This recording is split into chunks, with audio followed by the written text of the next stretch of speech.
And another one. 10 best Souls-like games in 2024. Let's see what they're talking about. I'm excited. The term Souls-like has become synonymous with challenging gameplay, intricate level design, and a punishing difficulty curve that demands skill and perseverance.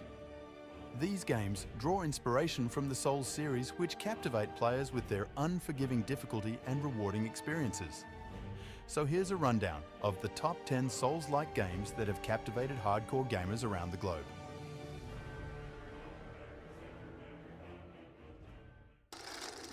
Starting off at number 10 is Blasphemous. If nothing else, Blasphemous is one of From the other video that we watched, already played this, beat this. Amazing game. Period. I don't got nothing else to say. I recommend this one all the time. If you like Metroidvanias, this is a must play. But I'll let this go. The creepiest, goriest, and most frightening 2D games ever seen. The world is as messed up as ever, taking inspiration from religious imagery with a ramped up max brutality. It's hard to find a game that squeezes more horror out of a seemingly simple yet undeniably gorgeous. Look at this, bro. I'm telling you, this game is so good. I'm so serious. Like, I'm playing Blasphemous 2 as we speak. Like, not right now, but like on my off time on my Switch because I don't have anything else to play on that. Just pixel art style similar to Blasphemous. However, Blasphemous' brutal visuals soon proved to be the spiritual basis of its exceptional gameplay. Though Blasphemous features platforming, puzzles, and navigation elements you'd perhaps expect to see in a more traditional 2D Metroidvania game, the Souls-like action makes the otherwise largely forgettable encounters in those games feel substantial and enjoyable. The only thing better than discovering an exceptionally well-animated finishing move is finally reaching that invaluable checkpoint and briefly reigniting hope in the unforgiving world. Beneath its drudgery is a compelling and dark tale waiting to be uncovered. If you are willing to endure its frustrations, you'll be rewarded with grim and spectacular visuals that'll be forever burned into your mind with an equally twisted story to match them. The game is perfect for those looking for a hardcore but subtle Souls-like game, as its combat is as solid as ever, with players quickly adapting to its controls in no time. Moving on to number 9 is Lies of P. There was a reason why Lies of This is already on the list. They got this at number 9. We're playing this as soon as I beat Elden Ring for the second time on stream. That's what we're doing today as well. But yes, this is automatic, so we're about to be here. P made such a splash when it was announced, going on to become one of the best-selling Souls-likes of all time. The amazing art style and world made it the perfect game for players who'd been clamoring for a sequel to one of From Software's best video games, Bloodborne. Perhaps no game on this list has gotten the look and feel of a From Software game down to a science like Lies of P has. One look at the game is enough to immediately understand that this is a Souls-like from developers that know the genre inside and out. Its world is uniquely haunting and creepy, thanks to excellent enemy designs that turn puppets into horrifying monstrosities. Its combat has a completely different flavour thanks to the several mechanical changes on how dodge rolls and perfect parries work. Although sometimes it can be a bit too exhausting when it comes to the boss fights, the difficulty of this title rarely feels artificial, and players will have to make it a point to strengthen their character wisely so that combat encounters don't end up being too frustrating to deal with. If you're a hardcore Souls-like gamer, there's some enjoyment to be found in Lies of P. Its action is competent, atmosphere engrossing, and story very intriguing. I highly recommend it if you're looking for a game with a strong foundation and tweaked weapons which provide a unique experience similar to FromSoft games.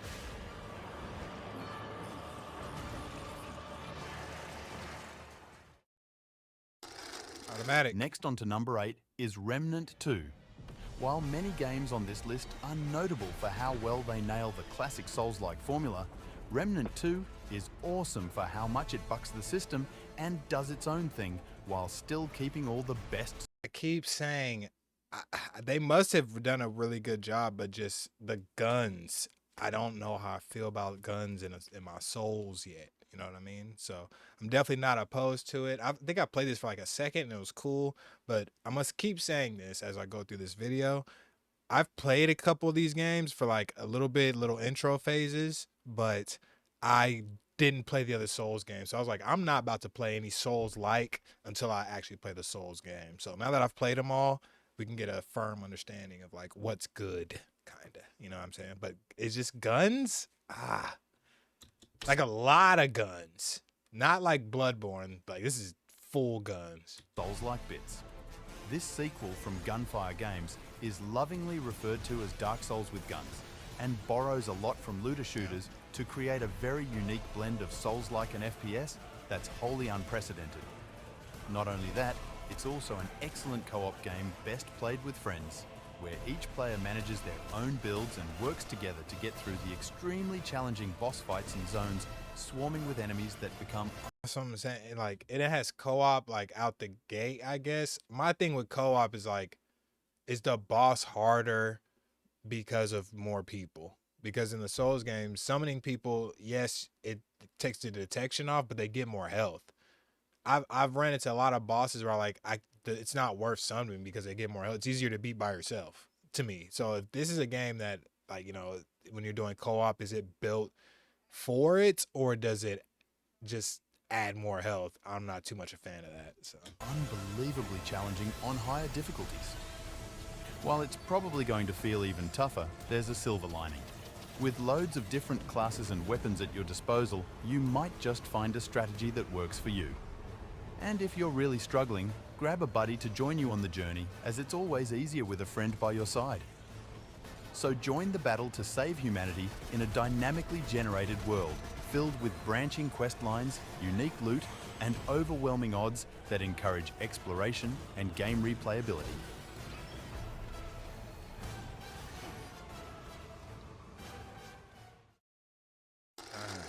Now, at number 7 is Wolong Fallen Dynasty.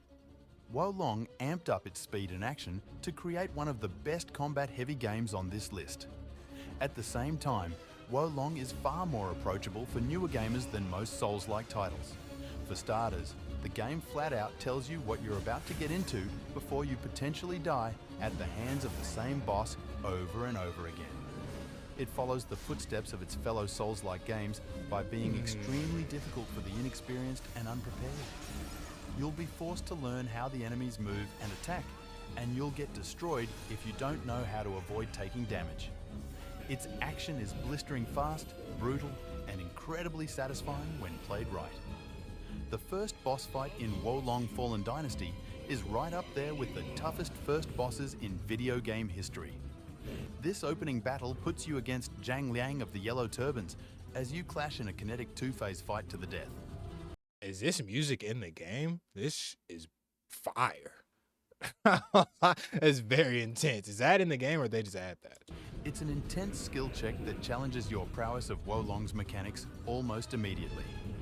In many ways, it feels like a rite of passage for the rest of the game and a bold statement of intent from developer Team Ninja. If you're craving for a fast-paced and hardcore action RPG built on satisfying combat, Wolong ticks most of the right boxes. Lu Bu. Oh my gosh. So this is like Dynasty Warrior Souls. I hope that's not offensive.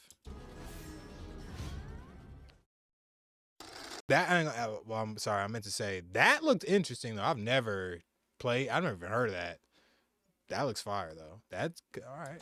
At number 6 is Lords of the Fallen. With a focus on tactical combat and a dark... I think I played this for like a little second also before I beat all the other Souls, so I had to stop.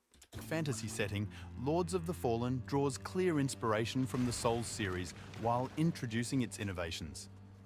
The reboot brings a whole new flavour compared to the first game, and folks are appreciating the fresh direction the series is taking. Its killer new idea of swapping between two versions of the world to solve puzzles and slay enemies is an excellent twist to set it apart from other Souls-like games. It's not just a sequel or a mere redo, it's a completely new adventure that feels a lot like playing Dark Souls. Sure, you're still in for a challenge, with enemies popping up when you least expect them and tough bosses ready to test your patience. But what makes it really fun is the variety of weapons and classes you can experiment with.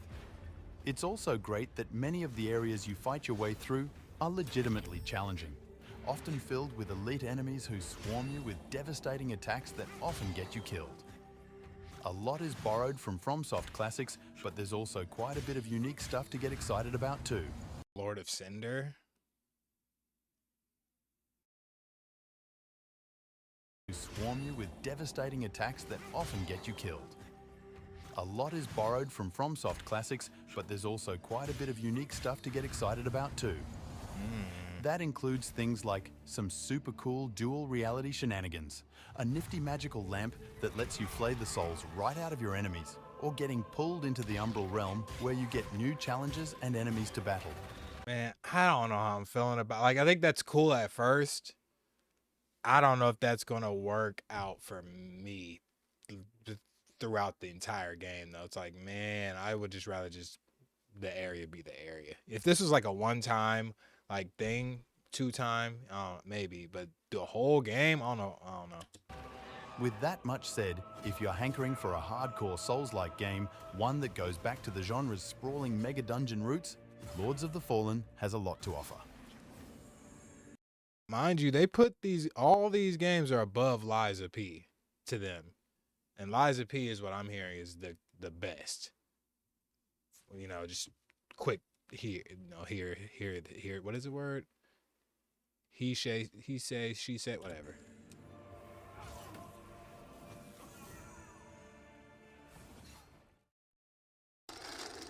At number 5 is Star Wars Jedi Survivor. Hell yeah.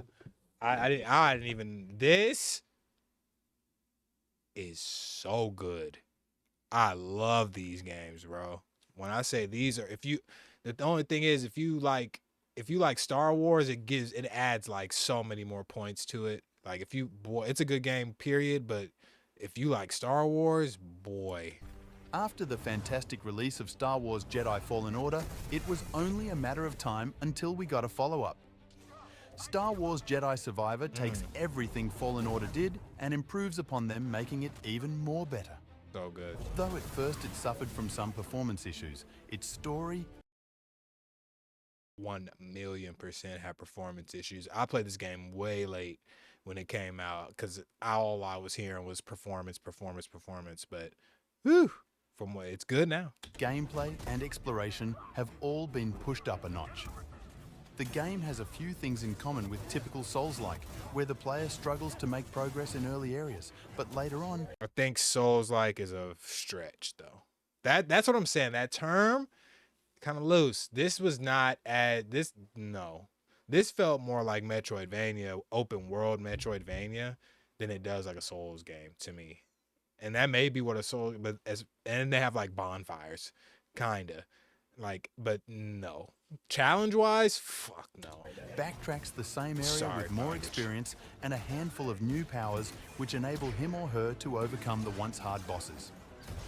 All the hard work they've done up to that point becomes instantly rewarded, and any Souls fan will understand the gratification and pride in that feeling very well. That is why many fans are hoping that Star Wars Jedi Survivor will not only maintain the Souls-like feel, but lean into it even more than Fallen Order did. Also, the ability to use multiple stances that can be swapped whenever you want helps give a small taste of the weapon variety we get in more traditional Souls games. Combat also feels great, making full use of the dodge and parry mechanics, while the core campaign has difficulty spikes that will test your Jedi combat expertise. That's what I'm saying. So what classifies you as a Souls? Like what, a bonfire? Dodging and parrying? That was before Souls games, no? And yeah, I'm confused. I guess I don't truly know what people consider Souls games. This game should not be higher than Liza P. No. Even if you want to put this game on this list, no. Liza P is way closer to a Souls game than this is. But and I've played and beat this game, so. True combat mastery is tested in the optional fights that will put you against multiple Ogdos or Rancors, giving Souls fans what they crave for in the difficulty level. No. This list is starting to get to me a little bit. I hope it's not talking about this gang fight either. I don't think people. It's coming from me. That gang up is any gang fight sucks. That's not fun part. Those are the worst parts of Souls games to me. Like, except for no, they're all bad. Not even bad. I just don't enjoy them. Even Smoke and whatever, any of those. Abyss Watchers was cool because it was conceptually tight.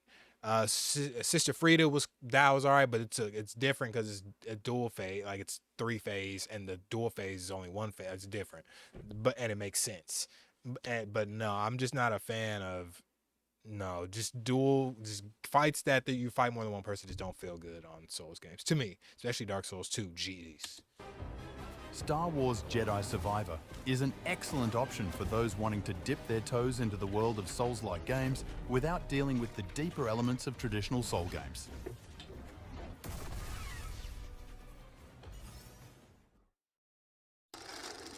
Now, at number 4 is Sultan Sanctuary. Sultan Sanctuary is a tough 2D platformer that combines... How are any of these games above Liza P, bro? Don't get me wrong, I haven't played this. I'm not a fan of this art style. Like, there's a moment in gaming where this art style just got fucking blown out of proportion, bro. Like, everybody was doing the same thing. Fluid like, combat I was not like this. I don't even know what you call this, but bro, if it looked like this, I was not playing it at one point. I guess it was 2016. Bro, I was really tired of, I don't know what was happening in gaming, but everybody was using this. It was like Flash gaming.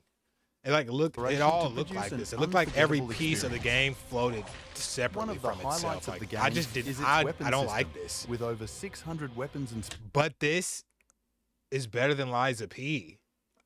Spells to find. No, the list is almost invalid. If I see one more, this shit invalid. Craft and upgrade, meaning you can take down enemies and bosses however you choose. It wears its Dark Souls influence on its sleeve, taking all of the best elements from the series and projecting them into 2 dimensions. The atmosphere is bleak, the enemy designs are grotesque, and the difficulty is high. You'll find yourself dying a lot. However, the game rewards players who take their time tinkering with the game's features and expanding their combat options. The game also offers an intuitive skill system that heavily encourages deep customization in times of trial. I do not like this. I don't like the arts. I just don't like this. I don't think I like the fact that this is it's way above Liza P. Like, what? If I play Dark Souls, any of them, and then someone says, "Hey, yeah, you should play this next." Trial and error. These features, on top of challenging bosses, will definitely be... Please don't let what I'm saying let you think that this is a bad game. I haven't played it, so I'm officially never calling this a bad game. But it just is very odd that this is so far above Liza P in the 10 best Souls-like games. No. Souls-like? Aren't you wanting what's closest related to that? Am I I don't know. Be rewarding to the players as they progress. So, if you're looking for a hardcore Souls-like game, but with a Metroidvania touch to it, then consider Sultan Sanctuary, as it is wonderfully designed and weaves a tapestry thread that bind those 2 forms perfectly together.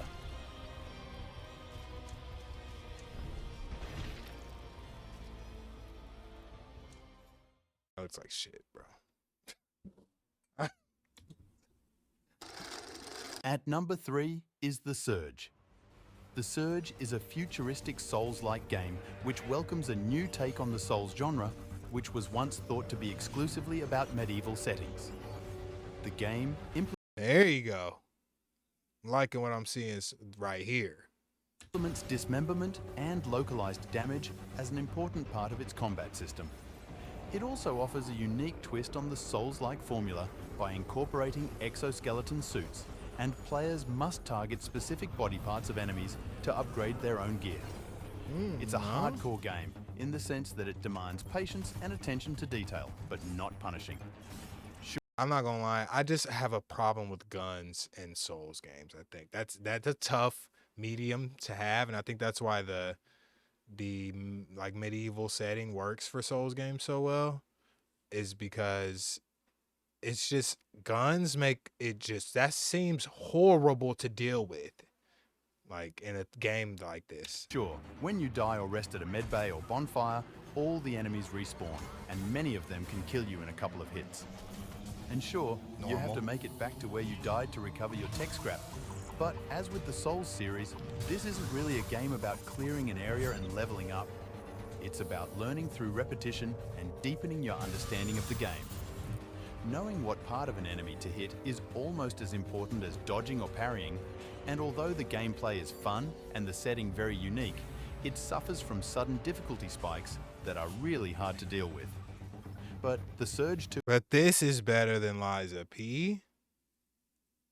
I'm not understanding this list, bro. I feel like I haven't played all these games, but how are these games not rating, or how is Liza P not rating above all these? improved on almost every single aspect of the game. Those changes did make the game easier than the predecessor, but considering that the first game had some strange difficulty spikes, it was all for the best. If you're a hardcore Souls fans and want something challenging but with a new twist, then go for the Surge, as it is an extremely accomplished version of that genre.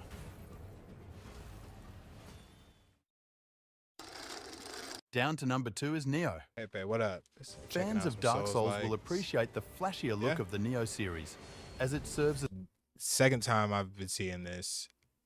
We're on Liza P now, as in what we're gonna play after this Elden Ring run. This is looking like a number to what to play after. I'm not gonna lie. After Liza P. a great love letter to the Souls franchise, thanks to its wealth of gameplay features and nuances. Players can finally create their own characters to explore the series' wonderful take on feudal Japan with a supernatural motif added to it. The game is perfect for those who are searching for a hardcore Souls-like, as the combat mechanics are deep and you need to learn the game's mechanics to survive in higher difficulties. In both the Neo series, everything moves at lightning speed. Demons and yokai can unleash entire combos in the time it would take you to swing the Havel's Dragon Tooth just once. This leads to quicker and more fluid gameplay, but it also leads to higher Damn. difficulty spikes. Woo! You see how he was dodging? This leads to quicker and more fluid gameplay, but it also leads Oof. to higher difficulty spike as there is literally less time to process and react. It all works well once you get used to it, but still makes quite the initial wall to climb. The start is arguably the hardest part of the game, and this is mainly due to the steep learning curve. But once you understand how the game works, it starts to become pretty basic and easy. In the latest sequel, Neo 2, players are now able to access yokai skills, which enable them to steal abilities from various enemies. This element, when paired with Neo 2's Boss Souls. various weapons and intricate movement, make for an extremely compelling experience on top of the game's hard difficulty. I highly recommend the game as it will give players plenty of reason to experiment with different weapons and abilities.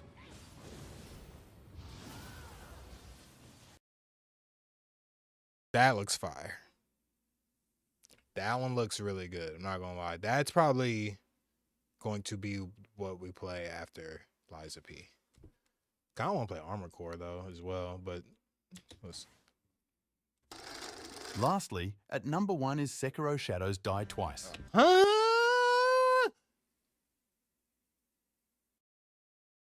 That's their game.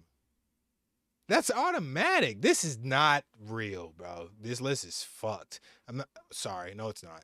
Excuse my language. Bro, what? Like, no, bro. You can't include they game, bro. They are Souls. Yeah, he said, what is this? What?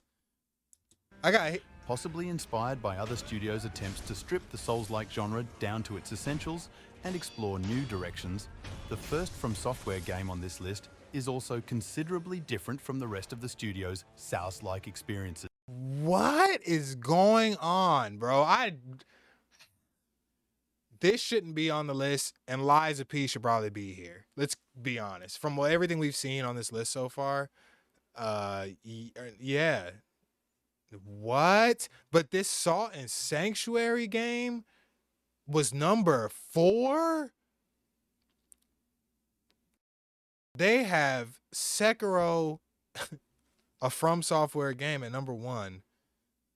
And then they have this Salt and Sanctuary at number 4, but they have Liza P at number 9. How do you, even if you want to keep that Salt shit there, Liza P probably should have been number 1. Let's just finish this out, bro. Indeed, Sekiro's emphasis on stealth, posture, and technique caught many genre fans by surprise and caused some to label this the most difficult Souls-like game yet. Disagree as well. I still feel like it's not the most difficult. People who had trouble in this game don't fight all the time, like, to me, because I feel like I've beaten this game, and I still say that Lord Ishin is one of the hardest. I think he's still the hardest base game final boss in all of From Software. Period. No DLCs, because those are different. But base game, Lord Ishin from Sekiro is the hardest boss. Period. In all Souls games, I've played them all. Yes, bruh. He's still the hardest boss. The game itself is not the hardest. He is the hardest base game boss. But if you ever parried in Souls games a lot, or like parrying, I don't feel like this is the hardest one. And you can spam blocks. You get lucky a lot on this game. Like, Maybe yeah. it is, but it's the purity of the Sekiro experience that separates it from the rest of. See, I would put Wukong on this list before half of these games, and this is barely a Souls-like. Yeah, I'll put, and I don't know when this was. It says best top 10 Souls-like in 2024, so this should have been out. If you're saying all of 2024, Wukong was out in 2024. How do you put that Salt and Sanctuary? From Software. I'm not bashing the game, but number 4? Collection and elevates it above so much of the competition. There is No competition because they made it. room for creativity in Sekiro's combat, but it largely demands that you master a certain style of play. That would be annoying if it wasn't for the fact that Sekiro features some of the smoothest and most satisfying melee combat you'll find in any modern action game. That focused form of play also apparently gave From Software permission to craft some of the most demanding and rewarding boss fights in a genre filled with exceptional examples of that classic concept. Sekiro continuously throws a variety of unique and challenging enemies at you that reliably ratchet up the pressure and complexity, bringing in a new twist on a familiar set of ideas that can stand on its own alongside its predecessors. Lady Butterfly will put some people off the set. For sure. I'm telling you, like, there's just some people who never, like, when they play their Souls games, they don't parry. They say they're not good at it. I get it. It's difficult. But, like, they're not used to that. And it's everything in Sekiro. Parrying and blocking is everything. So you got to think, there's people who's playing Dark Souls, they don't even block ever. Never. Zero. Because they're using other shit in their hand. They don't use shields. They're not even blocking with the sword, of course, because it sucks. But, like, I'm just...